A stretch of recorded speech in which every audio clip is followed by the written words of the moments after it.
வரஹ்மத்துல்லாஹி வபரகாத்துஹு. கண்ணியம் நிறைந்த மக்களே, ஃபஜர் தொழுவதால் கிடைக்கும் நன்மைகளை பற்றி நான் உங்களோடு பேச வருகிறேன். 5 நேர தொழுகைகளின் தலையாய தொழுகையாக ஃபஜர் தொழுகை திகழ்கிறது. பெரும்பாலான மக்கள் ஃபஜர் தொழுகையே இல்லை.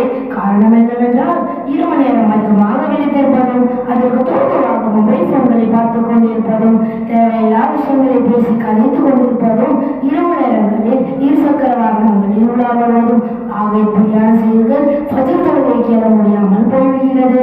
நண்பர்களே, ஒருவர் ஃபஜர் தொழுகையை விட்டுவிட்டால் அவர் இறை பாதுகாப்பு எனக்கு வேண்டாம் என்று சொல்லி ஒதுக்கியவரை போதார்.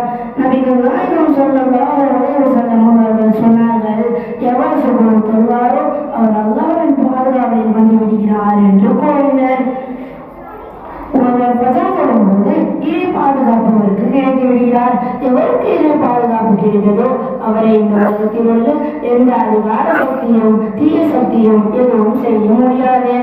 ஆனால் மக்களில் பல பேர் அல்லாஹ்வின் பாதுகாப்பை பெறுகிற வழிகளை தவறிவிடுவதால் குடும்பத்தில் பிரச்சனைகளும் கடன் தொல்லைகளும் தரித்திரங்களும் அவர்களை சூழ்ந்து கொள்கிறது. ஏதாவது அவருடைய வாழ்வில் ஒரு தீயது நடந்தால் அவர் எனக்கு சூழ்நிலை வைத்திருப்பாரோ, இவர் எனக்கு ஏதோ செய்திருப்பாரோ என்று நினைத்து நினைத்து தமக்கு ஏற்பட்ட துன்பங்களை போக்கிக் கொள்வதற்கு மந்திரவாதிகளை நாடி சென்று விடுகின்றனர். இவ்வாறு சொல்லக்கூடியவர் வாழ்வில் நிம்மதி பெறுவதற்கு பகரமாக மென்மேலும் தன் தலையை மண்ணில் அள்ளி போட்டுக் கொண்டு துன்பத்தில் சிக்கிக் கொள்கிறார். ஃபஜர் தொழுபவர் இறைவன் பங்கீடு செய்யும் வர்க்கத்தை பெற்றுக் கொள்கிறார் என்று நபிகள் நாயகம் ஸல்லல்லாஹு அலைஹி வஸல்லம் அவர்கள் கூறினார்கள். அதிகாலை வேளையில் என் சமூகத்துக்கு அல்லாஹ் பரக்கத் செய்கிறான் என்று நபிகள் நாயகம் ஸல்லல்லாஹு அலைஹி வஸல்லம் அவர்கள் கூறினார்கள். ஆனால் நாம் அந்த பரக்கத்தான நேரத்தை தவற விட்டு விடுகிறோம். அல்லாஹ் பங்கீடு செய்யும் அந்த வர்க்கத்தை பெற முடியாமல் நம்மை நாமாக்கிக் கொள்கிறோம்.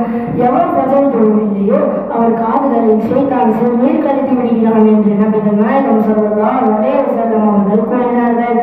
ஷைத்தான் நமது காதுகளில் சிறுநீர் கழிப்பது எவ்வளவு பெரிய மோசமான செயல் தெரியுமா? சாதாரணமான முறை அல்லது சாணமுறை நம்முடைய உயிரில் பட்டுவிட்டால் எவ்வளவு அசிங்கப்படுகிறோம், எவ்வளவு அருவப்படுகிறோம்.